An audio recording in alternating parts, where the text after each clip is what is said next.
Assalamu alaikum, урматтуу Шумдук ТВ каналыбыздын көрүүчүлөрү.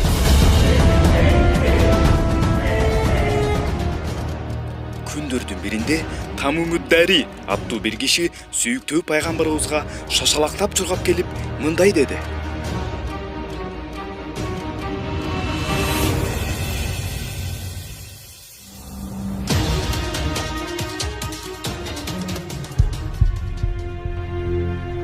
Аралда жүрсөм, кокусунан эле алды аркасы билинбеген бир жандык келип калды.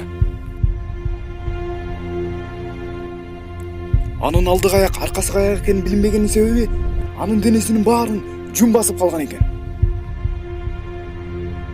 Дароо мен андан сурадым: "Сен кимсиң?" Дегенде ал айтты: "Мен Жассасамын" деди. Жассаса деген ал эмне? Анан билесиң, жүрү менин артымдан, силерди бирөө күтүп атат.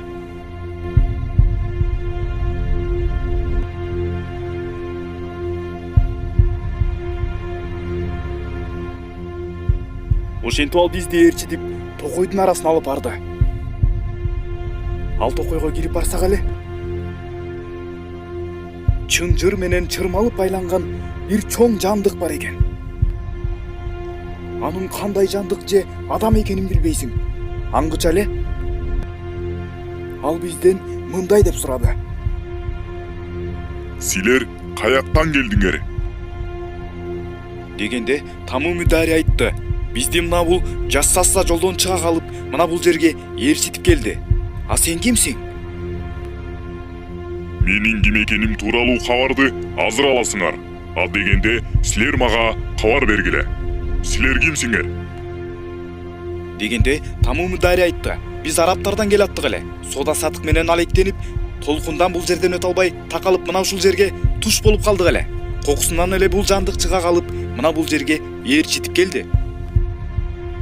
Мадина тараптагы курма дарактар дагы деле ушул күнгө чейин мөмөлөрүн берип атабы? Албетте, ал дарактар мөмөлөрүн берүүдө. Анда ал дарактардын мөмө бербей калышына аз калыптыр.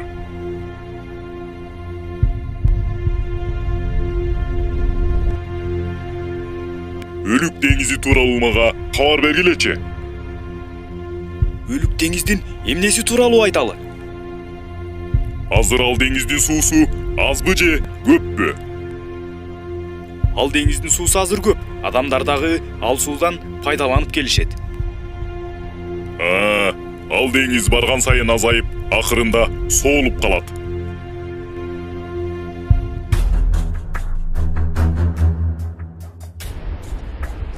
Побережье Мертвого моря.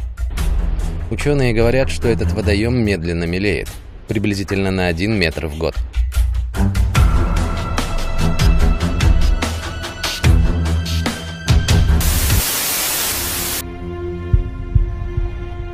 Деп Тамумуддариге бир топ суроолорду берип, акырында мындай деди: "Мага акыркы пайгамбар жөнүндө кабар бергилечи."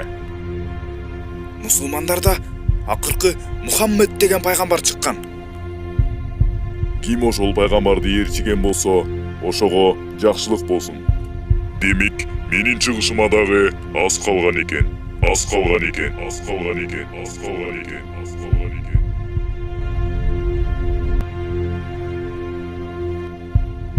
Ошол замат дароо токойдон чыгары менен шашалактап чургап келип, Тамумуддари ушул нерселердин баарын пайгамбарыбыз Мухаммад саллаллаху алейхи вассаламга айтып берди.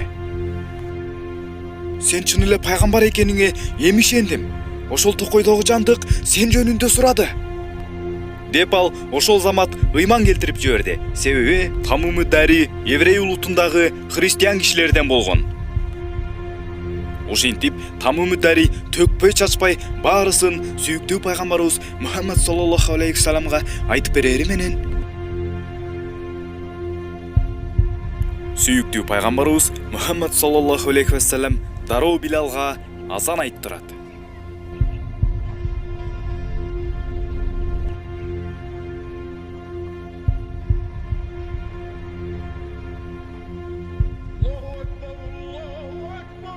ошол тегеректеги сахабалардын баарысы дүрбөлөңгө түшүп калды. Себеби намаз убактысы келе эле.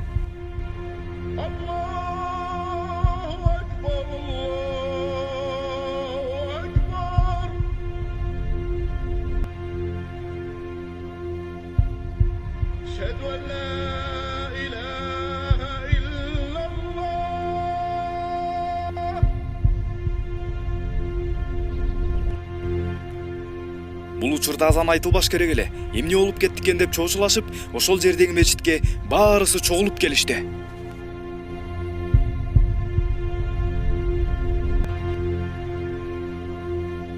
Элдин баарысы мечитке топтолуп келишип, намаз окулуп бүткөн соң, сүйүктүү пайгамбарыбыз Мухаммад саллаллаху алейхи вассалам мындай деди: "Мен силерди эмне үчүн топтогонумду билесиңерби?" деп сурады. Ошол жерде олтургандардын баарысы албетте аныгын Аллах жана анын элчиси билет дешти. Ошондо сүйүктүү пайгамбарыбыз Мухаммад саллаллаху алейхи вассалам айтты: "Албетте, мен силерди бул жерге кызыктыруу үчүн же коркутуу үчүн чогулткан жокмун. Бирок мен силерди топтодум, мына бул тамуму дари мага келип айтып берген нерсени силерге айтып берүү үчүн. Тамуму дари мага келди, мусулман болду жана азыр мен силерге айтып бере турган нерсени айтып берди" деп ошол жерде отургандардын баарысына тамуму дари жоолуккан жандык тууралуу түшүндүрүп айтып берди. "Сиздер менен биздин эң чоң фитна мына ушул Даджал" деди. "Анын фитнасынан сактангыла. Ал Даджал мен Кудаймын деп чыгат, ага ишенбегиле. Эгерде бул Даджал менин убагымда чыгып калса, ага мен өзүм жетиштүү болом. А эгер менден кийин чыга турган болсо, андан качкыла.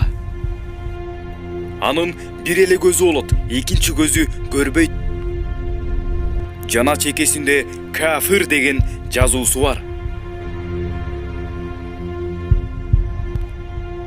Ушунчалык чоң фитна мен Кудаймын деп чыгат. Анын оң жагында тозогу, сол жагында бейиши болот. Ал силерди алдап, бейиши менен кызыктырган кезде силер анын тозогуна көзүңөрдү жумуп, секирип кеткиле. Ошондо силер алданбайсыңар.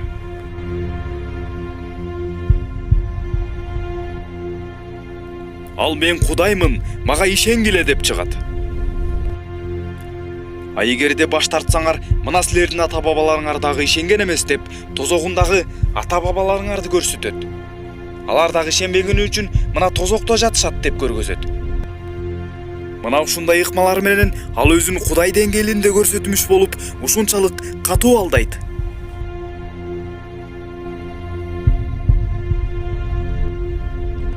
Ал Даджалга ишенбеген. Даджалга жолукканда сен Кудай эмессиң, сен Даджалсың деп айта алган бир эле адам бар. Бир гана ошол менин Кудайым сен эмессиң, сен Даджалсың. Ал эми менин Кудайым өлтүрүүгө жана тирилтүүгө кудуреттүү зат дегенде, дароо ошол замат Даджал аны өлтүрүп, кайра тирилтип коет. Өлтүрүп, кайра тирилтип туруп, эми ишендиңби дегенде, ооба, эми ишендим, анык Даджал экенсиң дейт. Дегенде кайрадан аны өлтүрүп салат дагы ошол бойдон башка эч кимди кайрадан тирилте албайт. Жалаң гана өлтүрөт.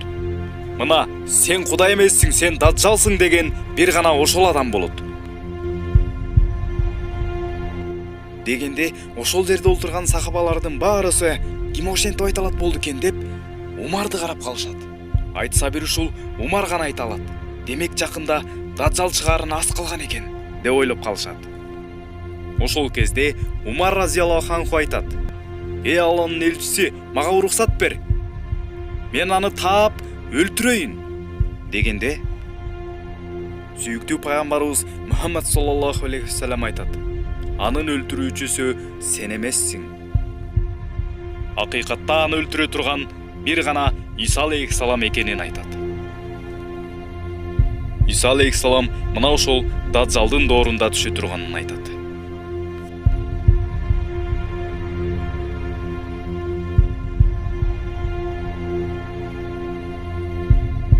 Ал эми Даджал 6 күндө бүткүл жер бетин толук кыдырып бүтөөрүн айтат.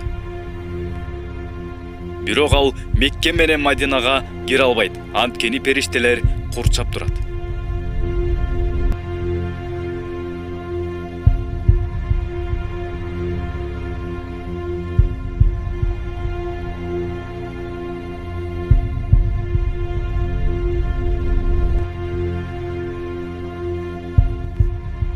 Жана дагы сүйүктүү пайгамбарыбыз Мухаммад саллаллаху алейхи вассалам анын жүзү кандай экенин дагы сыфаттап берген. Анын чачы тармал болот, жана буту тайтак болот. Ал бир көздүү болот, анткени экинчи көзү көрбөйт, бети жалпагай болот. Жана чекесинде кафир деген жазуусу бар. Даджал түшкөн кезде 70 000 еврей биздин кудайыбыз келди деп Даджалды ээрчип кетишет. Ошентип Даджал түшөрү менен жер жүзүн кыдырып адамдарды каралай алдоого өтөт. Ал Даджалга ишенип, Даджалды ээрчиген адамдын абалы өтө коркунучтуу болот. Ошентип Даджал 6 күн бою жер жүзүн кыдырып өтөт. Бир гана Мекке менен Мадинага кире албайт, анткени периштелер ал жерлерди курчап калат. Акырында сүйүктүү пайгамбарыбыз Мухаммад саллаллаху алейхи вассаламга үммөт болуп Иса алейхиссалам түшөт.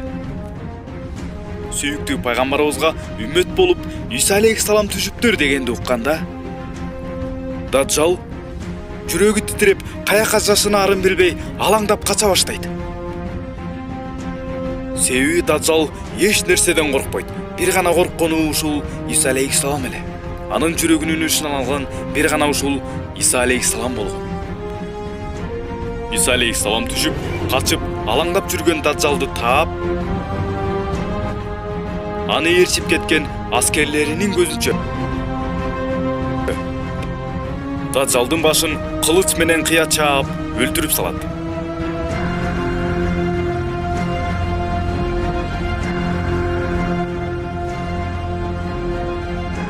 Даджал өлгөн соң, кыяматтын чоң белгилеринин бири болгон Яжуч Мажуч коому камалган жерин жарып чыгат.